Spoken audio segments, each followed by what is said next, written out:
Halo semuanya, apa kabar? Welcome back again on my YouTube channel. So di video kali ini guys, aku akan coba ngebahas tentang kasus-kasus yang berhubungan dengan cyanida. Nah di video kali ini mungkin ada beberapa kasus yang pasti kalian udah pernah dengar gitu ya.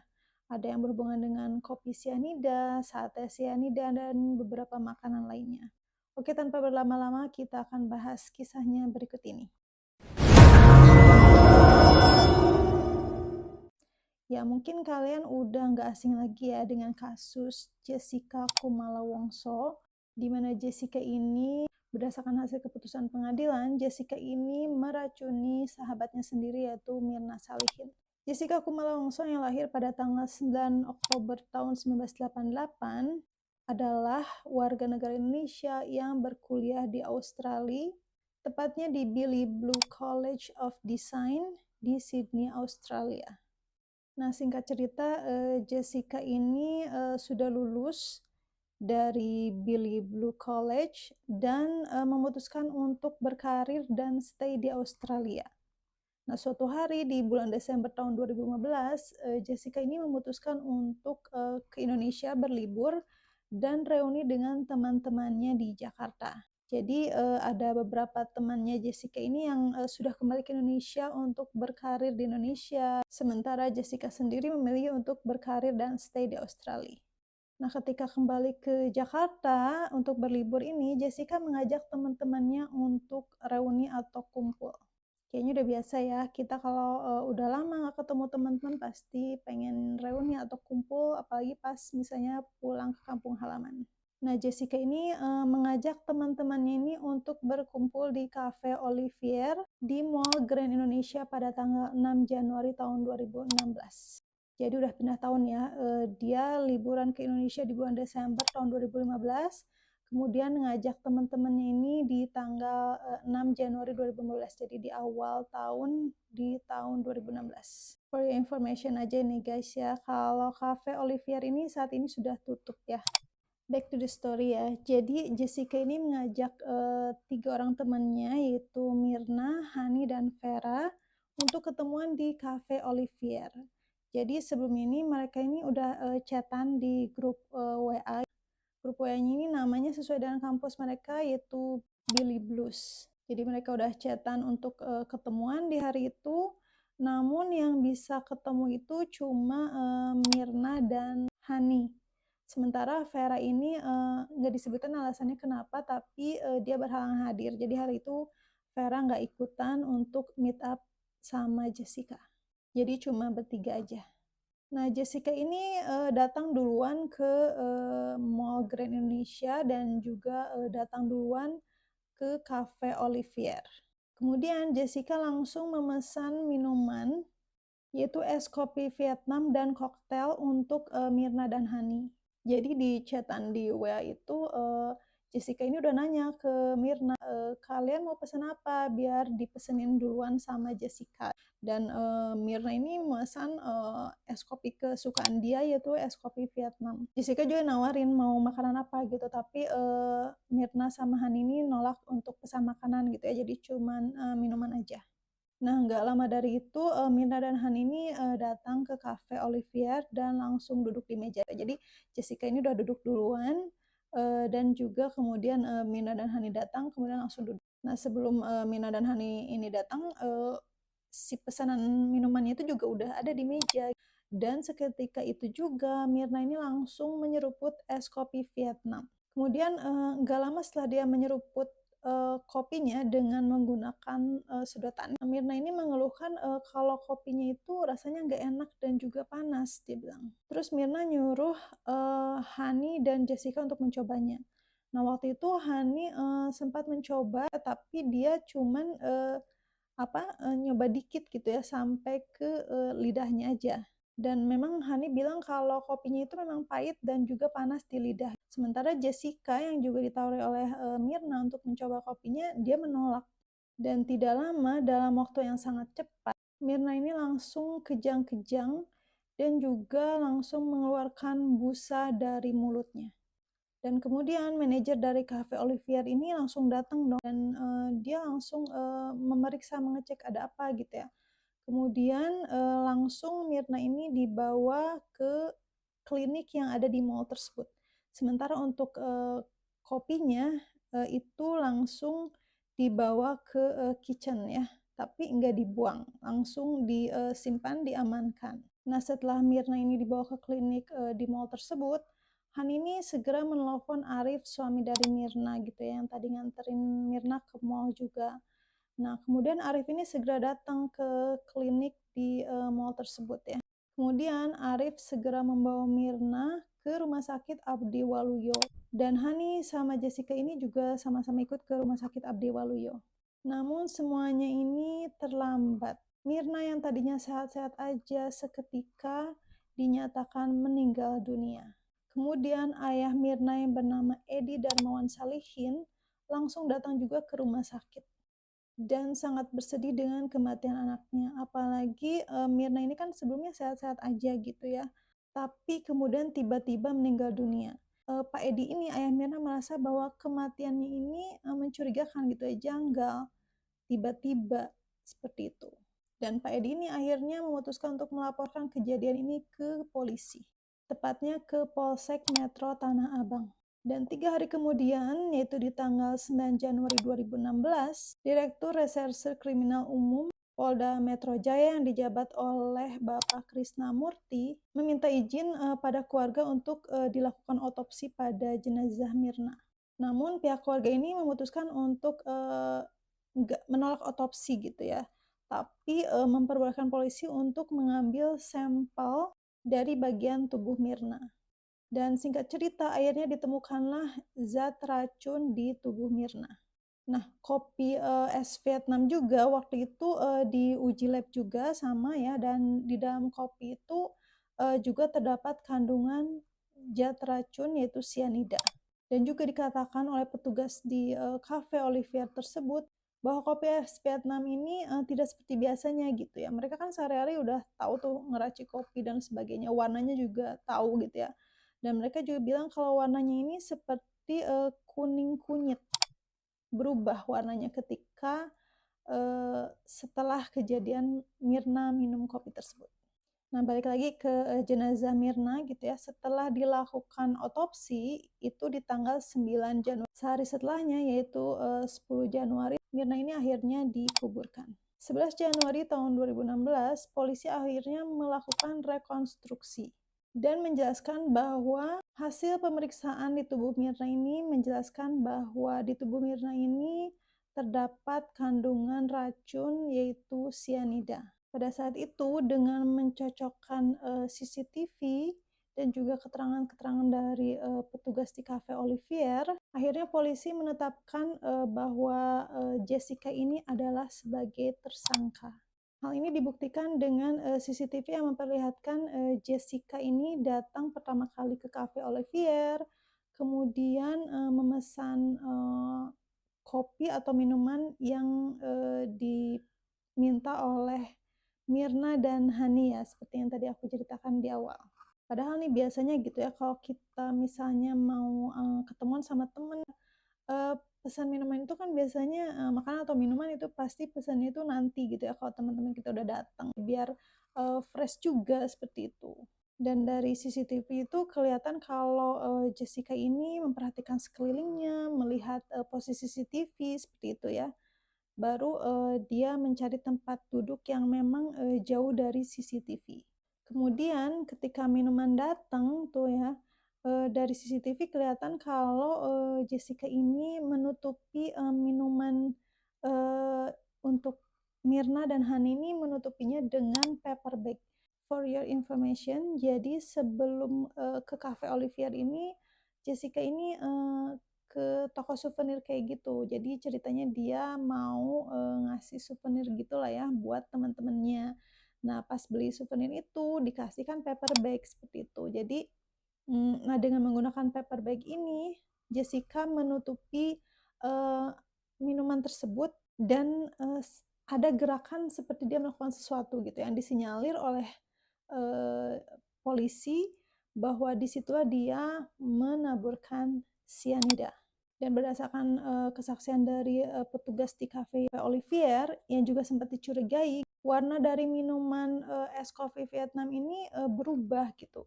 Mereka kan sehari-hari meracik kopi dan pastinya tahu es kopi Vietnam ini warnanya seperti apa, tapi pas, kejadian itu mereka ngelihat kalau, warna dari kopi es Vietnam ini kayak, eee, jamu katanya yang warnanya tuh kekuningan, kayak kunyit kayak gitulah. Padahal warna kopinya itu harusnya tidak seperti itu.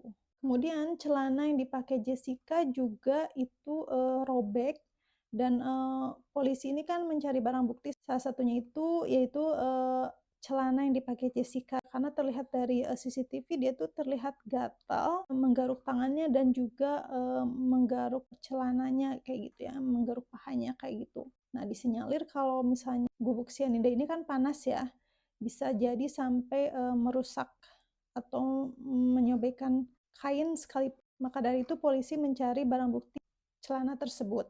Namun ketika dicari celana itu, katanya sudah dibuang sama pembantunya karena sobek. Nah, ini kan jadi tanda tanya ya, kenapa bisa sobek?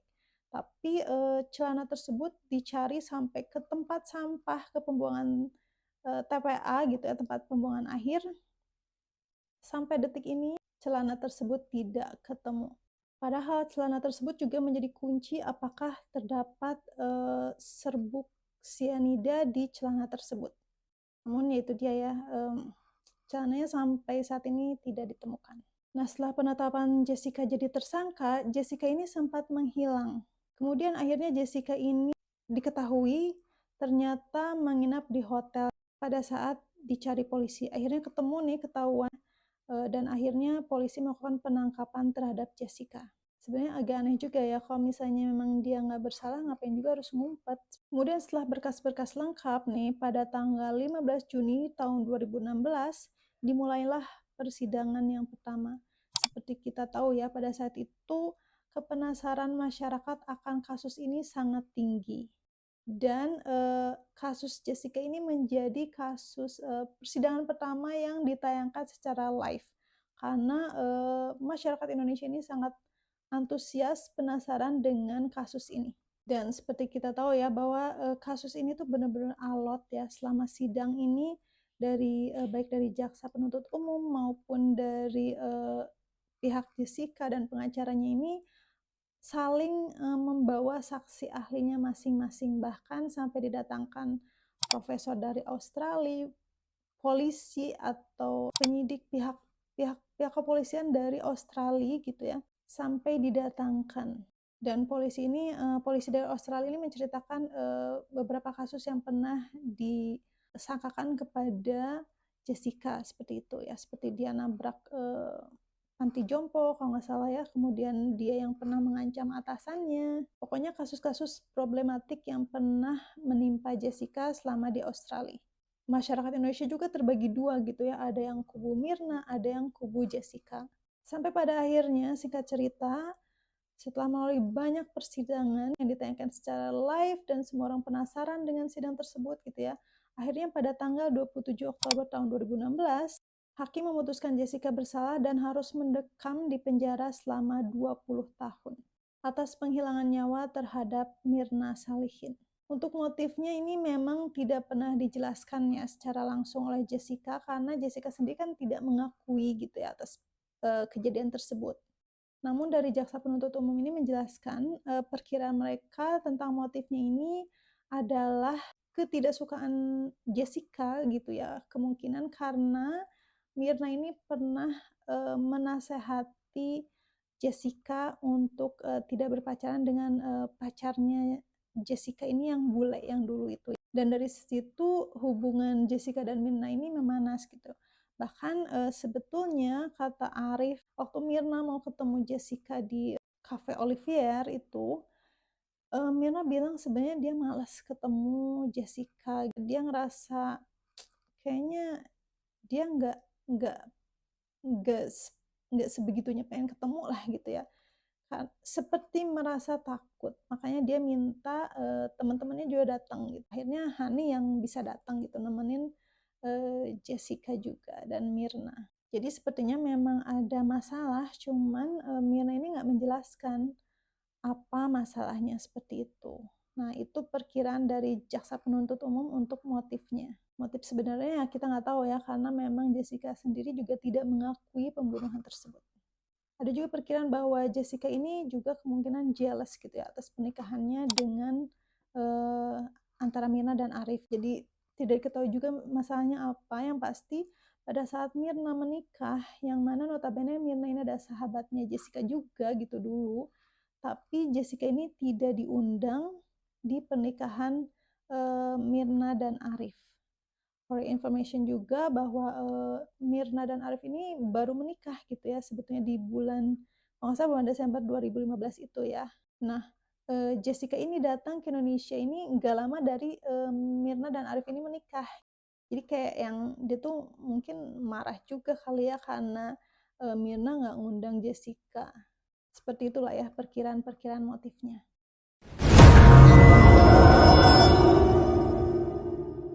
Nah, kisah ini terjadi pada tanggal 25 April tahun 2021. Jadi ini masih di masa Covid ya. Berawal ketika Pak Bandiman yang berusia 36 tahun, seorang driver ojol, dia sedang beristirahat di sebuah masjid setelah melaksanakan sholat asar. Nah, waktu itu tiba-tiba ada seorang wanita yang meminta untuk diantarkan pesanannya, yaitu makanan gitu ya, lontong dan sate ke sebuah alamat. Perempuan ini tidak menyebutkan namanya siapa dan dia bilang saya minta diantarkan gitu ya, tapi tanpa aplikasi. Alasannya karena perempuan tersebut nggak punya aplikasi ojek online. Nah, karena tidak menggunakan aplikasi, akhirnya terjadilah tawar-menawar. Di mana kesepakatan itu tarifnya ditentukan 25.000 ya. Tapi akhirnya perempuan itu memberi lebih gitu ya. Jadi akhirnya dia memberikan Pak Bandiman ini uang 30.000. Terus kenapa Pak Bandiman ini mau menerima orderan tersebut gitu ya, padahal tanpa aplikasi. Harusnya kan nggak boleh ya sebenarnya aturannya.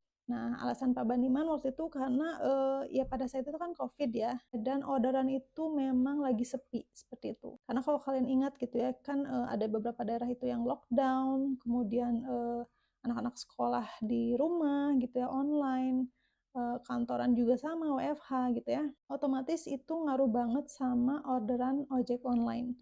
Nah, maka dari itu karena sepi, akhirnya Pak Bandiman menyetujui untuk menerima orderan tersebut karena memang membutuhkan uang. Nah, perempuan tersebut memberikan pesan ke Pak Bandiman untuk memberikan makanan ini ke sebuah alamat. Kan kalau misalnya ditanya ini dari Bapak Hamid, makanannya itu gitu ya, dari Paku Alaman.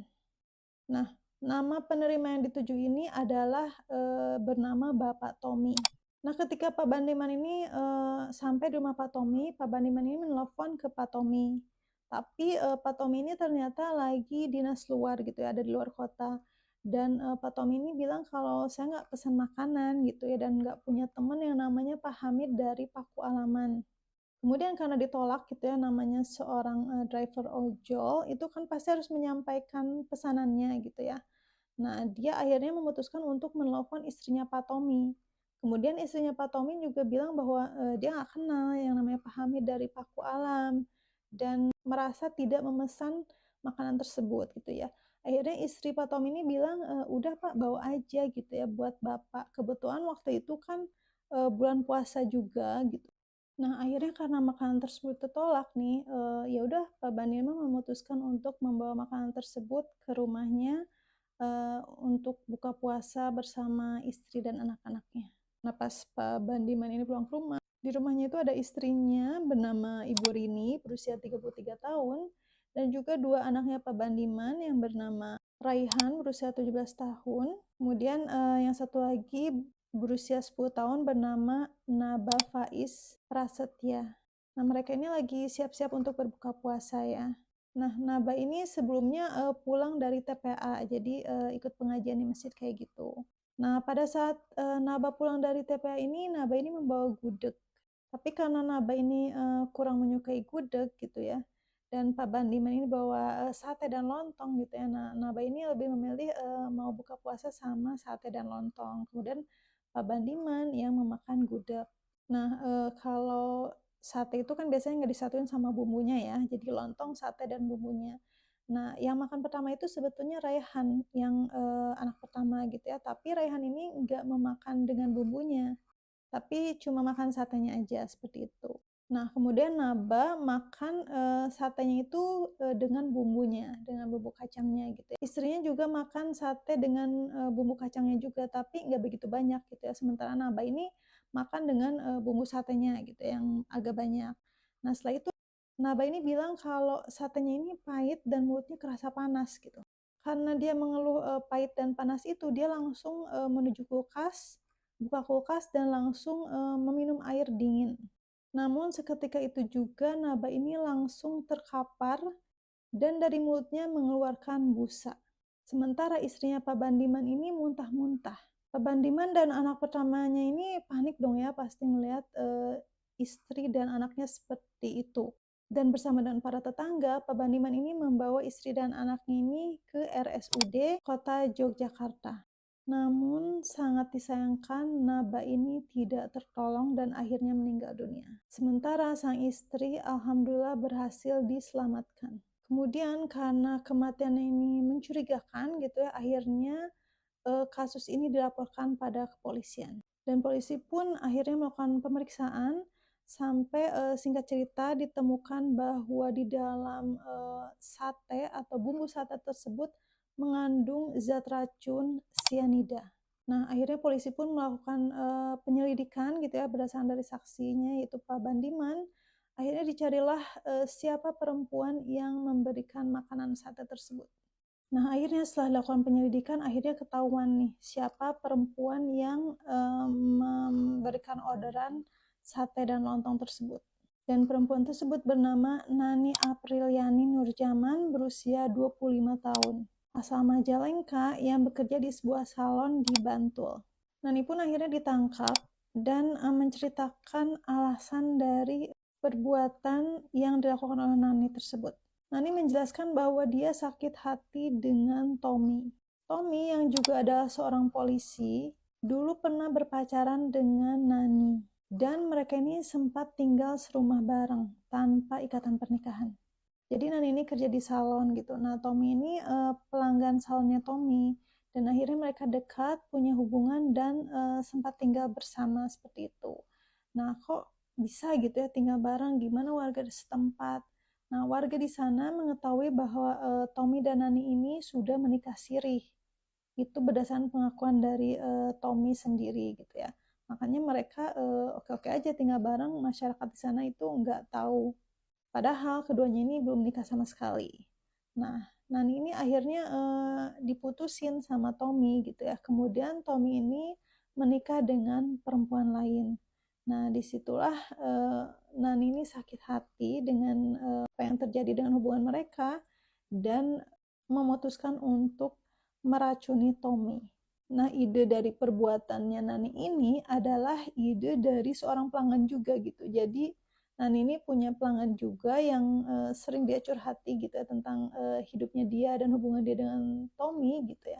Nah, si pelanggan ini bilang sama Nani, udah kamu racunin aja gitu. Nah, Nani ini tanpa berpikir panjang dia mengeksekusi saran dari pelanggannya tersebut. Nah, belakangan diketahui kalau pelanggannya itu cowok juga gitu ya. Ternyata emang suka juga sama Nani gitu ya. Dan dia juga sakit hati dengan kelakuan Tommy tersebut, makanya dia ngasih ide seperti itu. Tapi si teman curhatnya ini, yang cowok ini, dia nggak nyangka kalau misalnya apa yang dia sarankan itu dilakukan gitu sama Nani. Nah, Nani ini beli sianidanya juga secara online dan dia nggak tahu takarannya gitu ya. Padahal sianida ini sedikit aja itu udah sangat beracun ya. Dan dia memberikan bubuk sianida ini seenaknya gitu ya. Kalau nggak salah berapa 1 sendok atau lebih itu udah sangat mematikan ya. Dan lucunya ketika dia diperiksa sama polisi, Nani ini berpikir bahwa efek sianida ini setahu dia hanya muntah-muntah aja seperti itu. Dia nggak tahu kalau efek sianida ini sangat mematikan. Makanya itu dia memberikan takarannya itu ya sesuka hatinya dia gitu. Tujuannya sebetulnya hanya untuk mengerjai Tommy. Dan di luar perkiraan dia ternyata satenya ini bukan nyampe ke tujuannya dia yaitu Tommy, tapi malah dimakan sama anaknya Pak Bandiman. Singkat cerita, Nani ini akhirnya diadili dan divonis penjara selama 16 tahun. Dan ini lebih ringan ya dari tuntutan jaksa yang menuntutnya dengan 18 tahun penjara.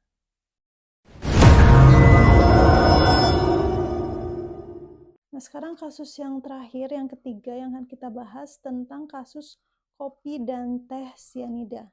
Uniknya kasus ini terinspirasi dari dua kasus tadi yang aku ceritain. Jadi pelaku ini terinspirasi dari kasus kopi dan sate sianida. Miris banget ya guys, ternyata berita-berita di TV itu juga selain memberikan dampak untuk kita aware gitu ya, tapi sekaligus juga menjadi ide kejahatan seseorang.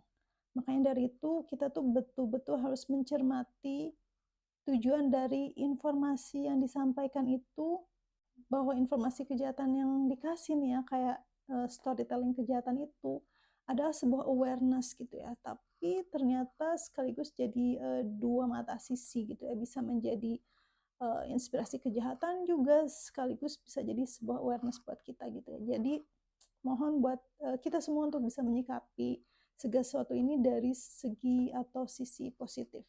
Nah, kembali ke kasus kopi dan teh sianida ini.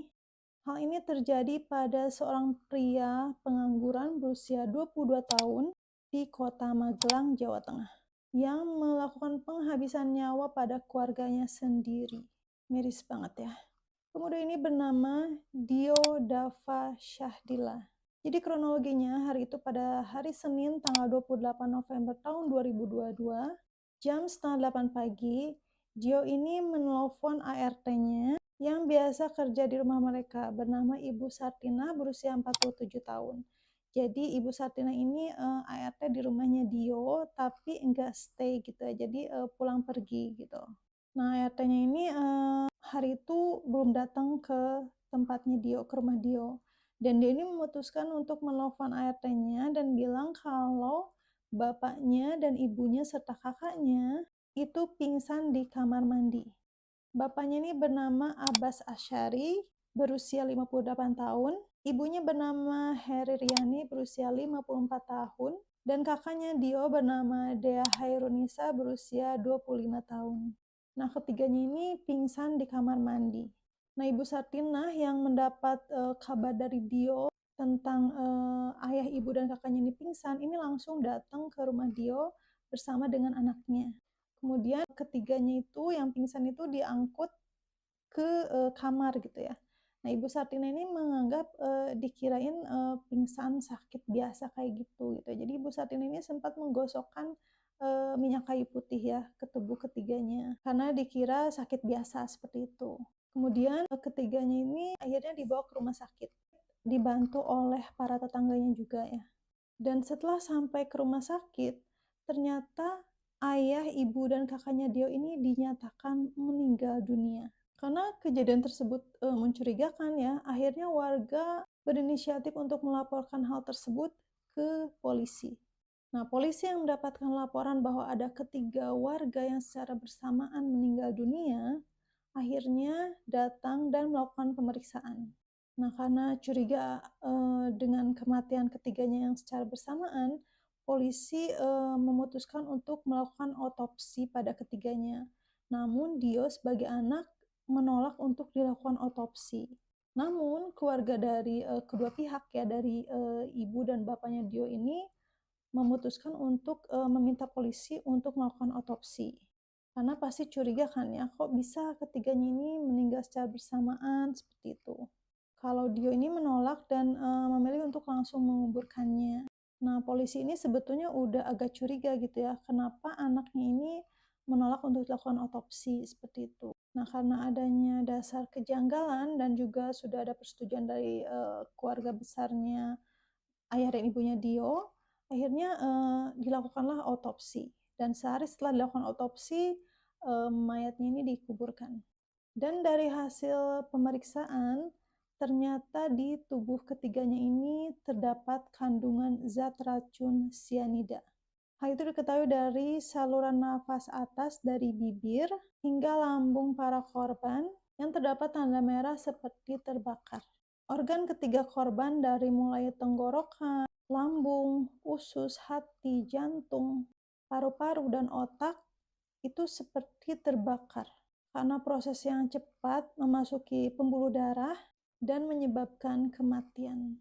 Nah, dari gelas dan juga sendok ini juga terdapat zat racun juga, yaitu arsenik. Jadi for your information ya guys, kalau cyanida dan arsenik ini adalah dua jenis zat racun yang berbeda ya. Kalian bisa googling. Jadi polisi ini sebetulnya sudah mencurigai Dio sebagai pelakunya gitu ya. Pertama, Dio ini menolak keluarganya untuk diotopsi. Kedua, adanya penemuan zat arsenik. Dan ketiga, ekspresi Dio ini tidak memperlihatkan kesedihan seperti itu. Padahal dia kehilangan 3 anggota keluarganya sekaligus. Nah, Dio ini akhirnya diperiksa oleh kepolisian dan akhirnya dia mengakui perbuatannya. Pengakuannya juga bikin kaget gitu ya, karena ternyata perbuatan itu bukan perbuatan yang pertama kali gitu. Jadi apa yang dia lakukan kemarin itu, pada saat itu, maaf, itu adalah perbuatan yang kedua kalinya. Jadi yang pertamanya itu adalah sebetulnya pada tanggal 23 November tahun 2022. Nah, Dio ini menggunakan zat arsenik yang dibeli secara online yang harganya pun mahal ya, 1,2 juta. Nah, si zat arsenik ini dimasukkan ke es dawet. Nah, si es dawet ini dibagikan ke ayah, ibu, dan kakaknya gitu. Namun ternyata aksi itu gagal gitu ya, karena efeknya itu hanya membuat keluarganya ini muntah-muntah dan juga buang air besar. Jadi muntah-muntah sama diare aja gitu. Terus ayah, ibunya, dan kakaknya berobat, ya sembuh lagi seperti itu. Nah, karena nggak berhasil, akhirnya dia pesan sianida nih yang kedua gitu ya, secara online. Dan di pagi harinya, pada hari kejadian gitu ya, ibunya ini bikin teh dan juga es kopi gitu ya, kesukaan ayah dan kakaknya Dio, juga ibunya juga ya. Nah, pas ibunya bikin es kopi dan teh ini, ibunya itu sempat meninggalkan dapur sebentar gitu ya. Nah, disitulah Dio memasukkan sianida tersebut ke minuman ayah, ibu, dan kakaknya. Sampai akhirnya ketiganya ini meninggal dunia. Nah, setelah ayah, ibu, dan kakaknya ini pingsan gitu ya pada saat itu di kamar mandi, Dio ini sempat mencuci gelas dan sendok yang tadi dipakai untuk kopi dan teh itu untuk menghilangkan barang bukti. Kemudian ketika ditanya motifnya apa, nah motifnya Dio ini adalah dia sakit hati dengan keluarganya. Berdasarkan pengakuan Dio, Dio ini diminta untuk menjadi tulang punggung atau bertanggung jawab untuk ekonomi keluarganya. Jadi katanya bapaknya ini kan baru pensiun, 2 bulan pensiun. Kemudian kakaknya juga karena waktu itu kan COVID, kakaknya juga diberhentikan dari pekerjaannya. Jadi dia meminta, jadi keluarganya ini meminta Dio untuk menjadi tulang punggung keluarga seperti itu. Sementara Dio merasa bahwa dia anak kedua, harusnya kan kakaknya yang menjadi tulang punggung. Tapi Dio bilang bahwa dia diminta keluarganya untuk menjadi tulang punggung untuk apa, memenuhi ekonomi keluarganya. Nah, jadi seperti itu alasan Dio, dia merasa sakit hati dengan keluarganya. Namun hal ini dibantah oleh keluarga besar dari ayah dan ibunya Dio. Ayah dan ibunya Dio ini ternyata suka curhat juga gitu ya sama keluarganya masing-masing. Mereka ini kesel sama Dio yang udah berusia 22 tahun, berarti sudah usia dewasa ya. Namun Dio ini pemalas seperti itu. Dia nggak mau kerja dan hanya menjadi beban keluarga.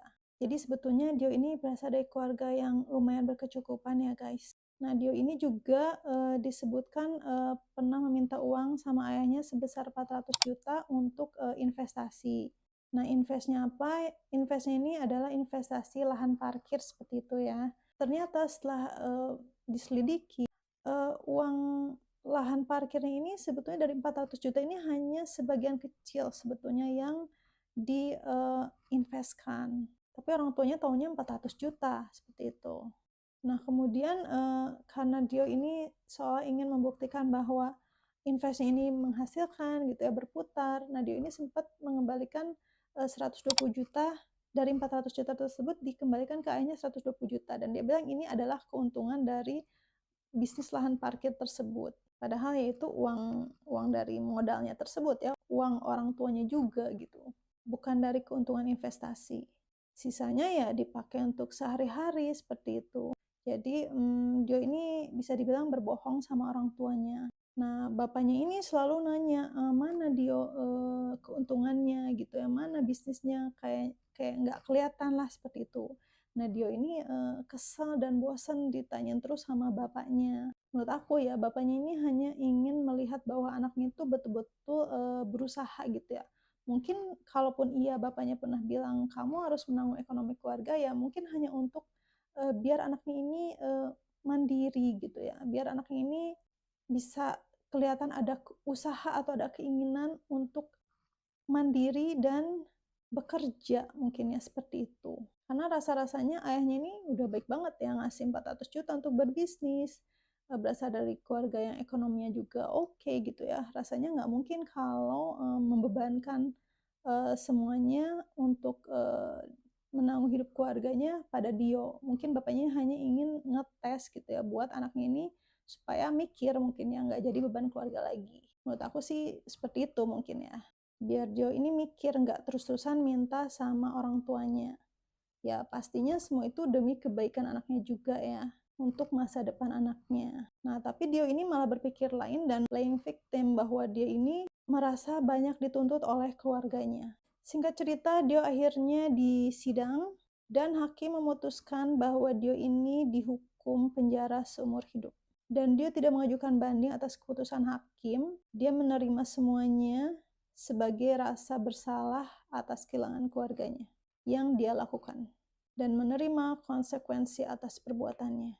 Oke teman-teman, itu dia 3 kasus yang aku ceritain ya. Kasus yang sama tentang sianida. Ada yang kopi, sate, kopi dan es teh gitu ya. Semuanya ketiganya itu kalian bisa lihat ya kemiripan dari kasus tersebut.